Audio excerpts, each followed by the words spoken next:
மங்கு குரங்கு காட்டுக்குள்ள ஒரு பெரிய மாமரத்தை பார்த்தான். இந்த இடம் தான் நல்லா இருக்கு.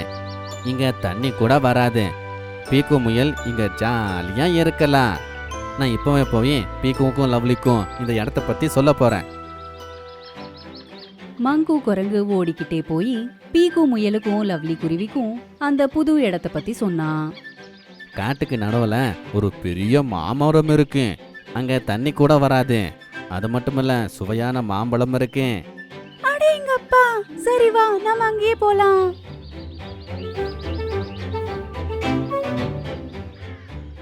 மங்கு குரங்கு பீக்குவியும் லவ்லியும் கூட்டிக்கிட்டு அந்த மாமரத்துக்கிட்ட போனா. அந்த மரத்துக்கு மேல ஒரு வயசான ஆந்தை இருந்தது. இந்த இடம் ரொம்பவே நல்லா இருக்கு. இந்த மாமரத்துக்கு அடியிலேயே நான் என்னோட வீட்டை தயார் செஞ்சுக்கிறேன். அப்ப நானும் இந்த மரத்துக்கிட்ட மாம்பழத்தை சாப்பிட வருவேன். நான் இந்த மாமரத்துல சந்தோஷமா ஊஞ்சலாடுவேன். மேல உக்காந்துட்டு இருக்கிற அந்த ஆந்தை அந்த 3 பேரும் பேசிட்டு இருக்கிறத கேட்டுட்டான். இந்த மரம் உங்களுது இல்ல, இங்கிருந்து போங்க. வருஷ கணக்கா இந்த மரத்துல நான் தான் இருக்க. என்ன தவிர இந்த மரத்துல யாருமே வரக்கூடாது. அடட, அது எப்படி முடியும்? நாங்க ஒன்றும் மரத்து மேல வீடை கட்டுறதுக்கு நாங்க வரல. என்னோட நண்பனுக்கு கீழே தான் கட்டுவோம்.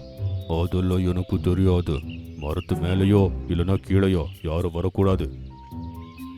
இது இந்த காட்டோட மரம். அதனால காட்டுல இருக்கிற எல்லா மரங்கள் மேலயும் எல்லா விலங்குகளுக்கும் பறவைகளுக்கும் உரிமை இருக்கு. இந்த மரத்துக்கு அடியில நாங்க வீட்டை கட்டுறத உங்களால நிறுத்த முடியாது.